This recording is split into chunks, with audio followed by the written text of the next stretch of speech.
नमस्कार साथियों, आज हम डॉक्टर भीमराव अंबेडकर जी से संबंधित कुछ महत्वपूर्ण प्रश्न और कथन देखते हैं। तो सबसे पहले देखते हैं, डॉक्टर भीमराव अंबेडकर जी ने बौद्ध धर्म कब और कहां अपनाया। आपको पता है कि डॉक्टर भीमराव अंबेडकर हिंदू धर्म में जन्म लेते हैं और बाद में बौद्ध धर्म अपनाते हैं। तो बौद्ध धर्म कहां और कब अपनाया? तो 14 अक्टूबर 1956 के दिन नागपुर में अपनाया था 5 लाख अनुयायियों के साथ, और बाद में 10 लाख हो जाते हैं। शिक्षित बनो, संगठित रहो और संघर्ष करो, यह वाक्य किसका है? बहुत सारे एग्जामों के अंदर पूछा जाता है। डॉक्टर भीमराव जी अंबेडकर जी का कथन है। डॉक्टर अंबेडकर जी के राजनीतिक दर्शन का सर्वाधिक महत्वपूर्ण पहलू क्या है? राजनीतिक जीवन में सर्वाधिक महत्वपूर्ण पहलू क्या है? कानूनी न्याय है, सामाजिक न्याय है, राजनीतिक न्याय है या आर्थिक न्याय है? वो कौन से पहलू पे ज्यादा बल देते थे? तो डॉक्टर भीमराव अंबेडकर सामाजिक न्याय पर ज्यादा बल दिया करते थे। एनिहिलेशन ऑफ कास्ट की रचना किसने की थी? तो ये एक बुक का नाम है एनिहिलेशन ऑफ कास्ट। ये डॉक्टर भीमराव अंबेडकर जी की है। डॉक्टर अंबेडकर जी ने कौन सा समाचार पत्र का प्रकाशन नहीं किया? देखिए, मुक नायक बहिष्कृत भारत, इनका प्रकाशन किया था। जनता समता, इसका प्रकाशन भी किया था। समता व स्वतंत्रता, प्रबुद्ध भारत का भी किया था। तो यही हो जाएगा समता और स्वतंत्रता। समता का किया था, लेकिन स्वतंत्रता कोई अखबार है ही नहीं जो कि डॉक्टर भीमराव अंबेडकर जी ने कभी प्रकाशन किया ही नहीं। तो ये आ जाएगा समता और स्वतंत्रता। जाति प्रथा का उन्मूलन का कार्य स्वराज्य से भी ज्यादा महत्वपूर्ण है। दोबारा सुने, जाति प्रथा का उन्मूलन का कार्य स्वराज्य से भी ज्यादा महत्वपूर्ण है। यानी कहीं ना कहीं स्वराज्य से ज्यादा बल डॉक्टर भीमराव अंबेडकर को जाति प्रथा का उन्मूलन यानी जाति प्रथा को समाप्त करने के बारे में बोल रहे हैं कि स्वराज्य से पहले हमें जाति प्रथा समाप्त करनी चाहिए। ये कथन किसका है? डॉक्टर भीमराव अंबेडकर जी का है। प्रारूप समिति का गठन कब हुआ और इसके अध्यक्ष कौन थे? प्रारूप समिति का गठन 29 अगस्त 1947 के दिन हुआ था और इसके अध्यक्ष डॉक्टर भीमराव अंबेडकर जी थे। बहिष्कृत हितकारिणी सभा की स्थापना, जी हाँ, ये प्रश्न बहुत बार एग्जामों के अंदर आ चुका है। बहिष्कृत हितकारिणी सभा की स्थापना किसने और कब और कहां की थी? बहिष्कृत हितकारिणी सभा की स्थापना डॉक्टर भीमराव अंबेडकर जी ने की थी 20 जुलाई 1924 के दिन। जी याद रखे, 20 जुलाई 1924 के दिन। कहां की थी? मुंबई में की गई थी। डॉक्टर भीमराव जी की कृति नहीं है, शूद्र कौन है? Annihilation of caste, unity of India, problem of the rupee, इनमें से कौन सी बुक डॉक्टर भीमराव अंबेडकर जी की नहीं है? तो यूनिटी ऑफ जो इंडिया है ये जवाहरलाल नेहरू जी की है। चातुर्वर्ण्य प्रथा को किसने दोषपूर्ण माना था? ब्राह्मण, क्षत्रिय, वैश्य, शूद्र, ये जो चतुर्वर्ण होते हैं इनको दोषपूर्ण माना था। क्या गांधी जी ने माना?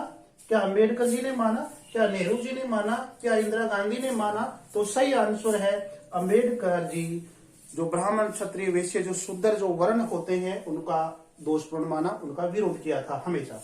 धर्म में भक्ति आत्मा की मुक्ति का मार्ग हो सकता है, बहुत अच्छी बात है। धर्म में भक्ति आत्मा की मुक्ति का मार्ग हो सकता है, परंतु राजनीति में भक्ति का मतलब होता है वीर पूजा या वीर पूजा, यानी व्यक्ति विशेष की पूजा करना। राजनीति के अंदर व्यक्ति विशेष की पूजा करना अपकर्ष और संभावित तानाशाही के लिए सुनिश्चित मार्ग है। अंबेडकर जी कहना चाह रहे हैं कि राजनीति के अंदर वीर पूजा नहीं होनी चाहिए। वीर पूजा होगी तो अपकर्ष होगा, संभावित रूप से वह शासन व राजनीति तानाशाही हो जाएगी। ये कहना चाह रहे हैं डॉक्टर। ये कथन किसका है? ये कथन है डॉक्टर भीमराव अंबेडकर जी का। पाकिस्तान और partition to India states and minorities रचना किसकी है? पाकिस्तान और partition to India states and minorities रचना किसकी है? डॉक्टर भीमराव अंबेडकर जी की है। डॉक्टर अंबेडकर जी को भारत रत्न पुरस्कार कब दिया गया था? 1990 के अंदर सरकार ने इनको भारत रत्न पुरस्कार से नवाजा गया था। डॉक्टर अंबेडकर जी ने किसे अपना गुरु नहीं माना? बहुत अच्छा क्वेश्चन है। भगवान बुद्ध को, संत कबीर जी को, गांधी जी को, महात्मा ज्योतिराव फूले को किसको गुरु नहीं माना? तो भगवान बुद्ध को माना है, संत कबीर जी को माना है, गांधी जी को उन्होंने गुरु नहीं माना और महात्मा ज्योतिराव फूले को उन्होंने गुरु माना था। All India schedule caste federation की स्थापना कब और किसने की? तो डॉक्टर भीमराव अंबेडकर जी ने 1942 के अंदर all India schedule caste federation की स्थापना की थी। स्वतंत्रता किसी को उपहार के रूप में नहीं मिलती, स्वतंत्रता किसी को उपहार के रूप में नहीं मिलती, इसके लिए संघर्ष किया जाता है। ये कथन किसका है? डॉक्टर भीमराव अंबेडकर जी का है। भारत राज्यों का परिसंघ है, फेडरेशन है। देखो, भारत राज्यों का परिसंघ, फेडरेशन नहीं है, बल्कि राज्यों का क्या है? एक संघ है। यह राज्यों को संघ से पृथक होने का अधिकार नहीं है। यह इसका समर्थन करने वाले मुख्य रूप से कौन है? डॉक्टर अंबेडकर जी है। डॉक्टर अंबेडकर जी ने जब संविधान लिखा था तो ये बात उसमें लिखी थी कि भारत राज्यों का परिसंघ नहीं है, बल्कि राज्यों का क्या है? एक यूनियन है। और इसके भी दो अर्थ निकलते हैं कि भारत के जो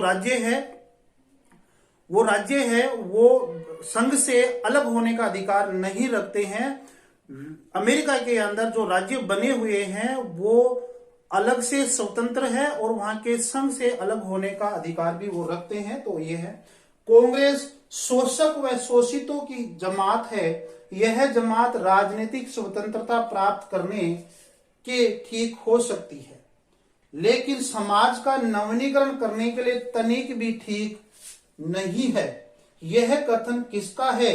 डॉक्टर अंबेडकर जी का है।